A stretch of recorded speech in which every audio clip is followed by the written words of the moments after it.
नमस्कार विद्यार्थी मित्रांनो, स्वागत आहे तुम्हा सर्वांचं करंट अफेअर्स बाय SP या चॅनलवरती। आपण प्रत्येक परीक्षेसाठी महत्त्वाचे असे चालू घडामोडी यावरती आपण प्रश्न घेऊन येत असतो। परीक्षेच्या दृष्टीने जे महत्त्वाचे प्रश्न तयार होतात तेच प्रश्न आपण आजच्या व्हिडिओमध्ये पाहणार आहोत। तुम्ही व्हिडिओ पाहिल्यावर तुम्हाला लक्षात येईलच, त्यासाठी मित्रांनो व्हिडिओ शेवटपर्यंत पहा। चला तर मग वेळ न घालवता आजच्या व्हिडिओला आपण सुरुवात करूयात। तर पहा, पहिला प्रश्न आहे, 40व्या आशियाई जलपक्षी जनगणना 2026 चे आयोजन कधी करण्यात आले? तर पहा मित्रांनो, 10 ते 11 जानेवारी 2026 या दिवशी 40व्या आशियाई जलपक्षी जनगणना 2026 चे आयोजन करण्यात आले। चला पुढचा प्रश्न आहे, विश्वनाथ आनंद यांच्यानंतर जागतिक जलद स्पर्धेत पदक जिंकणारा दुसरा भारतीय पुरुष बुद्धिबळपटू कोण ठरला आहे? तर अर्जुन एरिगेसी हा आहे। विश्वनाथ आनंद यांच्यानंतर जागतिक जलद स्पर्धेत त्याने पदक जिंकलेला आहे मित्रांनो। तर अर्जुन एरिगेसी हा आपला भारतातील दुसरा पुरुष बुद्धिबळपटू ठरलेला आहे विश्वनाथ आनंद यांच्यानंतर। लक्षात ठेवा, महत्त्वाचा प्रश्न आहे। कोणता देश आंतरराष्ट्रीय बिग कॅट अलायन्स तर याचा 19वा सदस्य देश बनला आहे? तर कोणता देश बनलेला आहे मित्रांनो? तर रशिया हा देश बनलेला आहे आंतरराष्ट्रीय बिग कॅट अलायन्स तर याचा 19वा सदस्य देश। चला पुढचा प्रश्न पहा, विद्या प्रतिष्ठान संस्थेअंतर्गत Sharadchandra Pawar centre of excellence in artificial intelligence म्हणजेच AI ची स्थापना कोठे करण्यात आलेली आहे? तर बारामती या ठिकाणी याची स्थापना करण्यात आलेली आहे। पहा मित्रांनो, कोणत्या संस्थेअंतर्गत याची स्थापना झालेली आहे? तर विद्या प्रतिष्ठान या संस्थेअंतर्गत Sharadchandra Pawar centre of excellence in artificial intelligence तर याची स्थापना करण्यात आली। बॅडमिंटन वर्ल्ड फेडरेशन ॲथलीट कमिशनच्या अध्यक्षपदी कोणाची निवड करण्यात आलेली आहे? पहा मित्रांनो, PV सिंधू यांची निवड झालेली आहे। BWF म्हणजेच बॅडमिंटन वर्ल्ड फेडरेशन ॲथलीट कमिशनच्या अध्यक्ष म्हणून PV सिंधू यांची निवड झाली। 1 जानेवारी 2026 रोजी भारतीय हवाई दलाचे नवीन उपप्रमुख म्हणून कोणाची नियुक्ती करण्यात आलेली आहे? तर कोण आहेत मित्रांनो भारतीय हवाई दलाचे नवीन उपप्रमुख? तर नागेश कपूर हे आहेत। यांची 1 जानेवारी 2026 रोजी नियुक्ती करण्यात आली। महिला आशिया चषक 2025 हॉकी स्पर्धेत भारतीय महिला संघाने कोणते पदक जिंकलेले आहे? तर पहा मित्रांनो, कोणती स्पर्धा आहे? महिला आशिया चषक हॉकी स्पर्धा आहे 2025 ची। तर यामध्ये आपल्या भारतीय महिला संघाने कोणते पदक जिंकले? तर रौप्य पदक जिंकलेले आहे। पुढचा आपला प्रश्न आहे, पहा मित्रांनो, 2025 टर्नर पुरस्कार जिंकणाऱ्या पहिल्या अपंग स्कॉटिश कलाकार कोण ठरल्या आहेत? तर कोण आहेत मित्रांनो 2025 टर्नर पुरस्कार जिंकणाऱ्या पहिल्या अपंग स्कॉटिश कलाकार? तर नेना कालू या आहेत, त्यांना हा पुरस्कार मिळालेला आहे। विद्यार्थी मित्रांनो, ज्यांना कुणाला जानेवारी ते मार्चपर्यंतची 2026 ची संपूर्ण चालू घडामोडीची PDF हवी असेल तर आपल्याकडे अवेलेबल आहे। ज्यांना कुणाला आपली PDF हवी असेल मित्रांनो, त्यांनी 7020648236 या नंबरला व्हॉट्सअपला मेसेज करायचा आहे। तुम्हाला तिथे PDF कशी घ्यावी त्यासंबंधी संपूर्ण माहिती दिली जाईल। या PDF मध्ये मित्रांनो आपण मंथली क्वेश्चन्स, मंत्रिमंडळ, महत्त्वाच्या नियुक्त्या असे बरेचसे प्रश्न आपण कव्हर केलेले आहेत। तर ज्यांना कुणाला आपली PDF हवी असेल त्यांनी दिलेल्या नंबरला व्हॉट्सअपला मेसेज करा। प्रत्येक परीक्षेमध्ये चालू घडामोडीवरती प्रश्न विचारले जातात आणि मित्रांनो सर्व प्रश्न आपण या PDF मध्ये कव्हर केलेले आहेत। जे महत्त्वाचे आहेत आपण तेच घेत असतो मित्रांनो। बऱ्याच पेपरमध्ये आपले प्रश्न हे जशास तसे विचारण्यात आलेले आहेत मित्रांनो। बऱ्याच विद्यार्थ्यांनी आपल्याला कमेंट करून सांगितलेलं आहे। तर ज्यांना कुणाला PDF हवी असेल त्यांनी घेऊन टाका। 3 जानेवारी 2026 पासून महाराष्ट्राचे नवीन पोलीस महासंचालक कोण बनले आहेत? तर सदानंद दाते हे बनलेले आहेत मित्रांनो आपल्या महाराष्ट्राचे नवीन पोलीस महासंचालक। अतिशय महत्त्वाचा प्रश्न, पोलीस भरतीला हा प्रश्न विचारला जाऊ शकतो, स्टार मार्क करून घ्या। पुढचा प्रश्न पहा, 8वा राज्य वेतन आयोग स्थापन करणारे देशातील पहिले राज्य कोणते बनले आहे? तर 8वा राज्य वेतन आयोग स्थापन करणारे देशातील पहिले राज्य हे आसाम हे राज्य बनलेले आहे। दरवर्षी महाराष्ट्रात बाळशास्त्री जांभेकर यांच्या जयंतीनिमित्त कोणता दिवस मराठी पत्रकार दिन म्हणून साजरा केला जातो? तर पहा मित्रांनो, कधी साजरा करतात मराठी पत्रकार दिन? तर 6 जानेवारी या दिवशी करतात। तर या दिवशी बाळशास्त्री जांभेकर यांची जयंती असते, लक्षात ठेवा। नेक्स्ट क्वेश्चन, 21व्या जागतिक मराठी साहित्य संमेलनाचे अध्यक्ष कोण आहेत? तर डॉक्टर अनिल काकोडकर हे आहेत 21व्या जागतिक मराठी साहित्य संमेलनाचे अध्यक्ष. 21वे जागतिक मराठी साहित्य संमेलन कोठे आयोजित करण्यात आले? तर याचे आयोजन हे पणजी या ठिकाणी करण्यात आलेले आहे. चला पुढचा प्रश्न पहा. 70 लाखाहून अधिक लोकसंख्या असलेले देशातील पहिले झोपडपट्टी मुक्त शहर म्हणून कोणते शहर ओळखले जाणार आहे? तर सुरत हे शहर ओळखले जाणार आहे. पहा मित्रांनो, 70 लाखाहून अधिक लोकसंख्या आहे सुरत या शहरामध्ये, पण सुरत हे आता आपल्या देशातील पहिले झोपडपट्टी मुक्त शहर म्हणून ओळखले जाणार. बिहारमधील कोणत्या वन्यजीव अभयारण्याला बिहारचे दुसरे व्याघ्र प्रकल्प म्हणून मान्यता मिळाली आहे?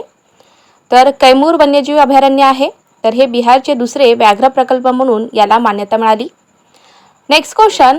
संगीत अकादमीचा 2026 साठीचा नृत्य कलानिधी पुरस्कार कोणाला प्रदान करण्यात आला?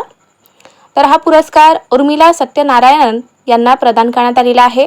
2026चा नृत्य कलानिधी पुरस्कार हा उर्मिला सत्यनारायण यांना प्रदान करण्यात आला. कलिंग साहित्य महोत्सव 2026च्या 12व्या आवृत्तीचे आयोजन हे 8 ते 11 जानेवारी दरम्यान कोठे करण्यात आले? तर या महोत्सवाचे आयोजन हे भुवनेश्वर या ठिकाणी करण्यात आले. पहा मित्रांनो, कलिंग साहित्य महोत्सव 2026 तर याची ही कितवी आवृत्ती होती? तर 12वी आवृत्ती आहे. कधी करण्यात आले आयोजन?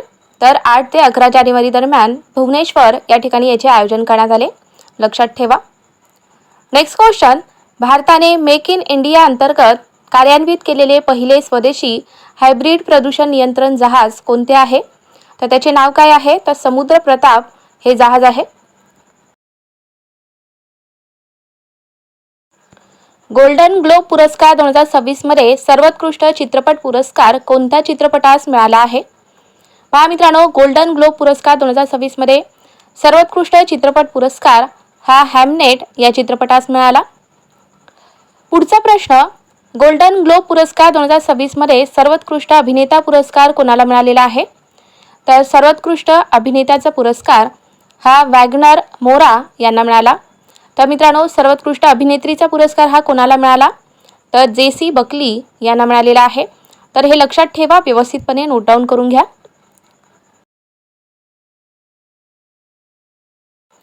कोणते अभयारण्य केरळमधील व भारतातील पहिले फुलपाखरू अभयारण्य म्हणून घोषित करण्यात आले? तर अरालम हे अभयारण्य आहे केरळमधील आणि आपल्या भारतातील पहिले फुलपाखरू अभयारण्य. Next question. नळाचे पाणी थेट पिण्यासाठी सुरक्षित आणि BIS प्रमाणित उपलब्ध करून देणारे भारतातील पहिले शहर कोणते ठरले आहे? तर ओडिशातील पुरी हे शहर ठरलेले आहे मित्रांनो. नळाचे पाणी थेट पिण्यासाठी सुरक्षित आणि BIS प्रमाणित उपलब्ध करून देणारे आपल्या भारतातील पहिले शहर ठरलेले आहे पुरी हे शहर. ब्रिक्स शिखर परिषद 2026 चे अध्यक्षपद भारताकडे असून या परिषदेचे बोधचिन्ह काय आहे? मित्रांनो, ब्रिक्स शिखर परिषद 2026 चे अध्यक्षपद हे आपल्या भारताकडे आहे. तर या परिषदेचे बोधचिन्ह काय आहे? तर कमळ आहे. लक्षात ठेवा. Next question. मध्य प्रदेशातील रतापानी व्याघ्र प्रकल्पाला कोणाचे नाव देण्यात आलेले आहे? तर विष्णू श्रीधर वाकनकर यांचे नाव देण्यात आलेले आहे. विद्यार्थी मित्रांनो, यावरती असाही प्रश्न विचारला जाऊ शकतो की रतापानी व्याघ्र प्रकल्प हे कोणत्या राज्यात आहे? तर मध्य प्रदेश या राज्यामध्ये आहे. लक्षात ठेवा. आता त्याला कोणाचे नाव देण्यात आलेले आहे? तर विष्णू श्रीधर वाकनकर यांचे नाव देण्यात आले. कोयना धरणाचे पूर्वीचे नाव शिवाजी सागर असे होते, तर आता हे नाव बदलून काय करण्यात आलेले आहे? पहा मित्रांनो, कोयना धरणाचे पूर्वीचे नाव काय होते? तर शिवाजी सागर होते. तर आता त्याचे नाव बदलून श्री छत्रपती शिवाजी महाराज कोयना जलसागर असे करण्यात आलेले आहे. स्टार मार्क करून घ्या. पुढचा आपला प्रश्न. भारत तिबेट सीमा पोलीस म्हणजेच ITBP चे नवीन महासंचालकपदी कोणाची नियुक्ती करण्यात आली? तर कोण आहेत मित्रांनो ITBP चे नवीन महासंचालक? तर शत्रुजीत सिंग कपूर हे आहेत.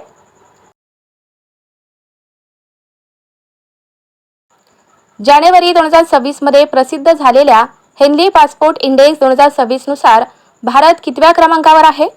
तर पहा मित्रांनो, आपल्या भारताचा 80वा क्रमांक लागतो. हेनले पासपोर्ट इंडेक्स 2026 नुसार. पुढचा प्रश्न, संयुक्त राष्ट्र महासचिव पुरस्कार 2025 कोणाला देण्यात आला? तर हा पुरस्कार स्वाती शांता कुमार यांना देण्यात आलेला आहे. यंदाच्या 26 जानेवारी 2026 चित्ररथ संचलनात महाराष्ट्राचा चित्ररथ कोणत्या संकल्पनेवर आधारित आहे? तर आपल्या महाराष्ट्राचा चित्ररथ हा गणेशोत्सव आत्मनिर्भरतेचे प्रतीक यावरती आधारित आहे. नेक्स्ट क्वेश्चन, प्रजासत्ताक दिनाच्या संचलनात CRPFच्या संपूर्ण पुरुष तुकडीचे नेतृत्व करणारी पहिली महिला कोण ठरली आहे? तर सिमरन बाला ही महिला ठरली आहे. पद्मपाणी पुरस्कार 2026 कोणाला जाहीर झाला? तर हा पुरस्कार संगीतकार इलयाराजा यांना पद्मपाणी पुरस्कार हा जाहीर झालेला आहे.